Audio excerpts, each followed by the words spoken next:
প্রতিদিনের মতো ৪ আগস্ট নিজ কর্মস্থল আদমজী ইপিজেডে যাওয়ার উদ্দেশ্যে রাজধানীর টিকাটুলির অভয়দাস লেনের বাসা থেকে রওনা করেন রোমা ট্রেডার্সের স্বল্পবেতনভুক্ত কর্মচারী এস.এম. হাসানুল্লাহ জনি।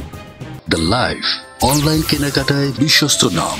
মহল্লার অলিগলি পার হয়ে যাত্রাবাড়ি আইডিয়াল স্কুলের সামনে এলে বৈষম্যবিরোধী ছাত্র আন্দোলনকারী ও পুলিশের ধাওয়া পাল্টা ধাওয়ার মাঝে পড়ে যান জনি। কিছু বুঝে ওঠার আগেই গুলি এসে বিঁধে তার পিঠের ডান পাশ দিয়ে ঢুকে বুকের ডান পাশ দিয়ে বের হয়ে যায়।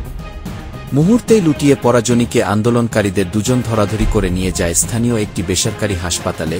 সেখানে প্রাথমিক চিকিৎসায় রক্তক্ষরণ না কমায় মুগদা মেডিকেল কলেজ হাসপাতালে নিয়ে যাওয়া হয় তাকে। রাতে সার্জারি শেষে 7 দিন আইসিইউতে রেখে 11 তারিখ তাকে বেডে পাঠানো হয়।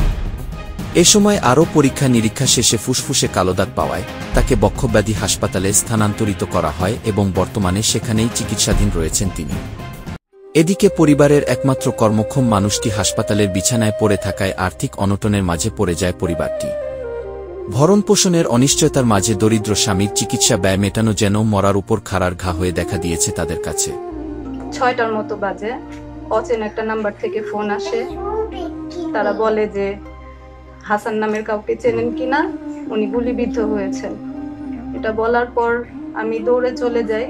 তারা সেইখান থেকে যখন গুলিটা লাগে সেইখানে একটা হসপিটালে তারা নিয়ে যান। তারপরে হসপিটালে সেখানে অনেক চেষ্টা করেন রক্তটা বন্ধ করতে পারেন নাই। সেখান থেকে পাঠিয়ে দেন, বলেন যে হয়তো ঢাকা মেডিকেল না হলে মুগদা, যে কোনো এক জায়গায় আপনারা নিয়ে যান, এখানে হচ্ছে না। মুগদা হসপিটালে আমরা যাই। যাওয়ার পরে সেখানে ডক্টররা ওটিতে নিয়ে গিয়ে সার্জারি করেন। সার্জারি করার পর তাকে ইমার্জেন্সি আইসিইউতে ভর্তি করার পর সেখানে আমরা 4 তারিখে ওকে আইসিইউতে শিফট করা হয়। সারা রাত কাটে।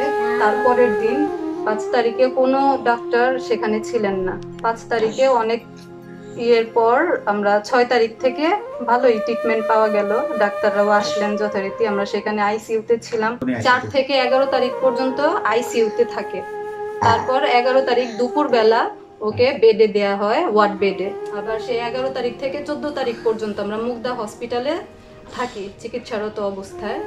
তারপর 14 তারিখ বিকেল বেলা আমাদেরকে বক্ষব্যাধি হসপিটালে রেফার করা হয়। এখন আমার ছোট ছোট 2টা বাচ্চা, এদেরকে নিয়ে ঢাকা শহর চলাফেরা, খাওয়া দাওয়া, রোগীর ট্রিটমেন্ট করা আমার জন্য খুব দুঃসাধ্যকর হয়ে দাঁড়াইছে। এখন আমি সরকারের কাছে সাহায্যের জন্য আবেদন করতেছি।